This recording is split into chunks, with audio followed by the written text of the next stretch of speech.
Sometimes you want the input and output of a four-bar linkage to be related by some function. Like you want the input to crank all the way around and you want the output just to rock back and forth a certain amount. So how do you make sure that the output link only goes to those specific points or is related to the input by a certain function?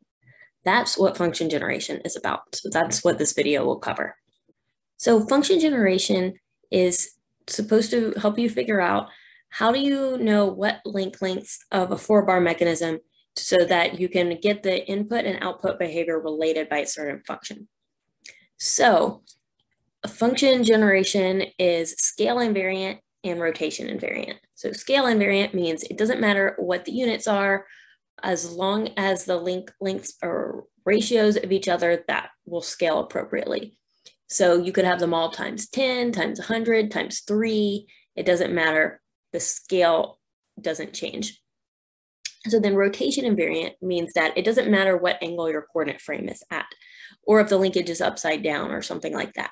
The functions will still make the input and output behavior related. So the goal here is to design a four-bar linkage to control the behavior of the output link. Previous video talked about how to control the coupler behavior, so click the link if you're interested in that. So an example of function generation.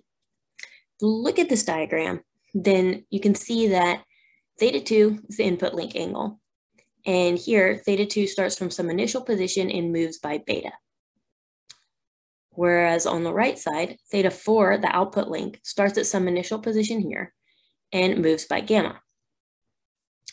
So say we want the input and output link to be related, then we come up with a function of beta and gamma, where beta is change in theta 2, gamma is change in theta 4.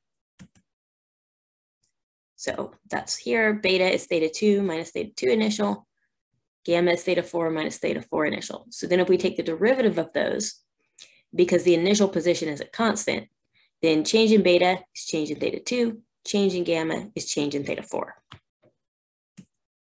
Now there are two methods to do function generation, point matching and the derivative matching.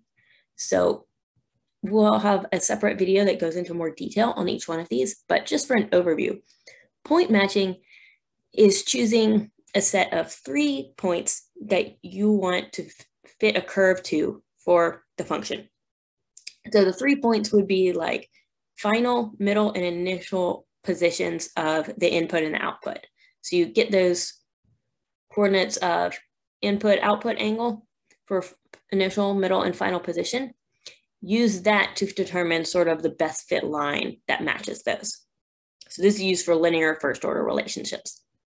Derivative matching is a lot more complicated, a lot more math, and it does a better job of matching at a specific point, but not over as large of a range. So it'll fit a function and its derivatives at one point in that range. So if you are real picky about having a certain operating point and behavior near that point to be good, but you don't so much care about what happens to the linkage the rest of the time, that's when you would use derivative matching.